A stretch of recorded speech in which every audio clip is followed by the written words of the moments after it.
Growing up in the 90s, I never thought much about race. What's happening in this country, it's Nazism. Republicans are Nazis. I'm going to sort this out. I need to go deeper undercover.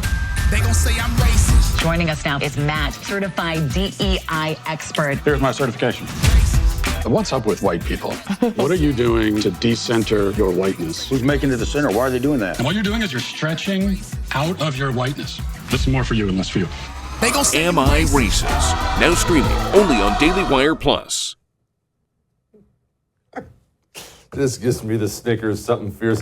Joining me now, Matt Walsh, of course, host of the Matt Walsh Show and documentary filmmaker. And he made Am I Racist? Honestly, you really need to watch it. Take your kids to it. You'll just, mine were just snickering the entire time. Matt, did you ever, I know a little bit about how you got started. I'm doing shows out of pretty much the back of a van, if I remember right. Did you ever foresee yourself being a documentary filmmaker?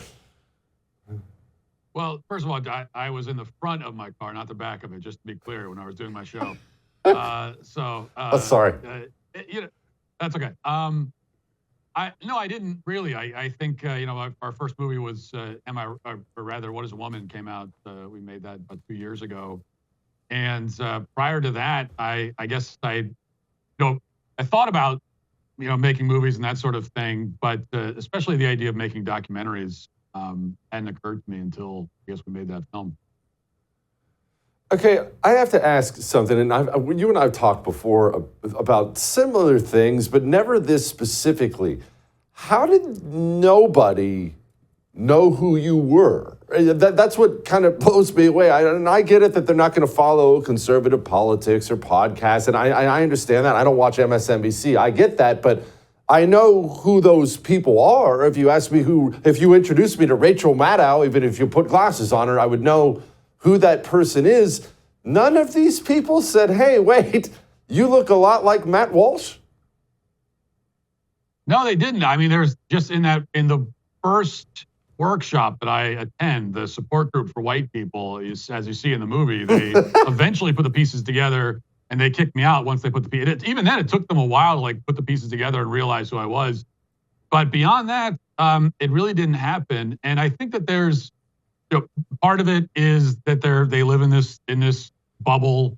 And I think you have more of that bubble on the left than you do on the right, because you're right. I mean, I know for me, it would be very difficult for someone on the left to make a documentary like this in this style and dupe me, because for one thing, this is like what I do, so I'd be looking out for it. But even more than that, I know who these people. I don't sit and watch CNN, but I'd recognize someone from CNN because I'm at least aware enough of what the other side is saying. But on the left, I think that they just don't. They kind of stay in their shell, in their bubble a lot more. And then there's also just the kind of it's human psychology. It's a weird thing where people. I think it's possible that some of the people in the film, they may have kind of recognized me or thought that they did, but when you're in that environment and it's out of context and nobody else is saying anything, everyone else is acting like it's normal, so you feel like you don't want to be the first one to speak up. So I think all those things probably work together to make it possible to make a movie. It is amazing, yeah. It is amazing. Well, speaking of DEI, it's pretty appropriate to discuss this now because in a roundabout way, if the election goes our way a little less than a week from now, DEI could very well cost Democrats the White House. That's why Kamala Harris was chosen. Joe Biden was very loud and proud about this, so no one can deny it. He announced to everybody he was going to choose a woman, and it was going to be a black woman. And since that left Dome or Stacey Abrams, they chose to go with Dome. And now you have this moron who can't complete sentences. She doesn't know anything about anything, and everyone hates her guts. DEI may have saved the White House for us. It may. I mean, we can hope. I feel pretty good at this point. Heading into next week. I think the polls are on our side for the most part. The vibes. I feel like the vibes are very pro-Trump right now, but I've felt that way in the past, and we know how it worked out. Because it could well. Yeah, I mean, if it goes that way, then we can say in a weird way, DEI is what saved us. But at the same time, and I know that most people watching this, I don't need to tell them this, but it still bears saying anyway that if Kamala Harris ends up in the White House, I mean, I'm not going to say it's going to be the end of the country because we're going to continue to fight on, but it will be total catastrophe because on top of the fact that she is unqualified for the position, she's only put there because she checked the demographic boxes. That is all true, but she's not just an empty pantsuit.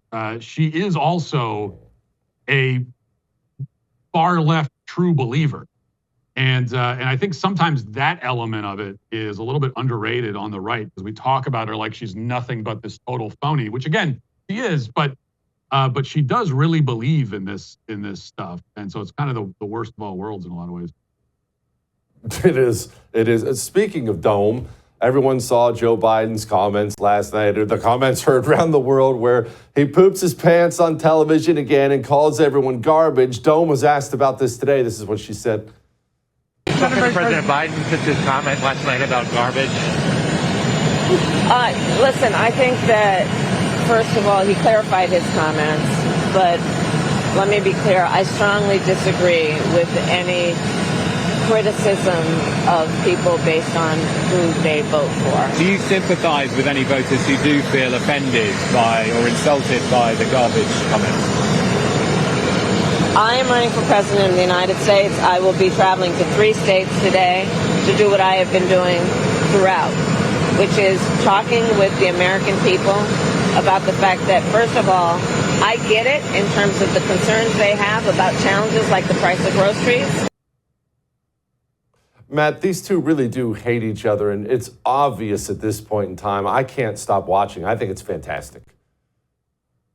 Yeah, I hadn't heard that clip, so you just played it, and that's pretty. I mean, that's as close as she's going to get to directly rebuking Joe Biden, which I agree is pretty hilarious. I mean, they do obviously hate each other, and I guess it's considered to be a conspiracy theory that well maybe Biden doesn't like Harris and is trying to sabotage her. No, it's not. Like, of course he hates her and wants to sabotage her. Like, obviously, I mean, if you are mentoring someone, if you put them in a position and then they stab you in the back and push you to the side and try to take your job from you, are you going to be rooting for them to succeed? Of course you're not. Like, of course you're sitting there hoping that they fail. So it's fun to watch. We just, as long as it has a happy ending, we can have fun with it. Yeah, no doubt. Okay, let's talk about if Donald Trump wins, which is a big if, as you pointed out. Nobody should be counting their chickens at this point in time because nothing has hatched yet. But if he wins, and much more than him, because it's a lot more important than just him, House, Senate, down ballot race, local races. Let's say we have a great November. Well, then the work actually begins of undoing all the damage, possibly mortal damage they've done for the last 4 years, namely filling up the country with a bunch of rapists and murderers from various barbaric countries. Does this country have the stomach for mass deportation? Does the GOP? Because you'll have to forgive me, Matt, if I'm a little bit cynical on that front, given what I've seen in response to St. George Floyd, to COVID, to everything else. Are we ready for what's necessary? Yeah, well, I think there's two different questions. Does the country have the stomach for it? Does the GOP have the stomach for it? I think the country does. I think the country has more than the stomach for it. I mean, the country is ready for someone to get in there and put an end to this madness and show that they actually care about our laws and care about our sovereignty, national sovereignty, care about the well-being of actual American citizens. I think the country certainly has a stomach for it. The GOP, on the other hand, I'm extremely skeptical because if you go in there and you actually start mass deportations, which is what needs to happen, we know about. We can only imagine the histrionics, the hysterics we're going to see about you're separating families and all these kinds of things. I hope that, well, even if the GOP doesn't have the stomach for it, at least hopefully they feel like they have to do it politically because this is what the country demands. And by the way, on the deportation thing, we often hear, and this is even Republicans will say that, it's a complicated issue. You've got people that have been here for a long time and it's complicated. It's actually not complicated. It's very, very simple. If you're not here legally, you need to go. It's like a very simple thing. It might be emotionally hard. If you're a sensitive person, it might feel bad to see people get rounded up and kicked out. That doesn't make me feel bad, but it might make some people feel bad. But emotionally hard and complicated are not the same thing. And so it's not complicated. It's a pretty simple solution, actually. I would thank you for coming to my YouTube channel, but I know how brilliant it is, and I know you love it here. So subscribe and watch. We're going to start really ramping things up and putting some funny stuff, some interesting stuff out there, some collaborations. Either way, my YouTube channel is officially the place to be. So stick around.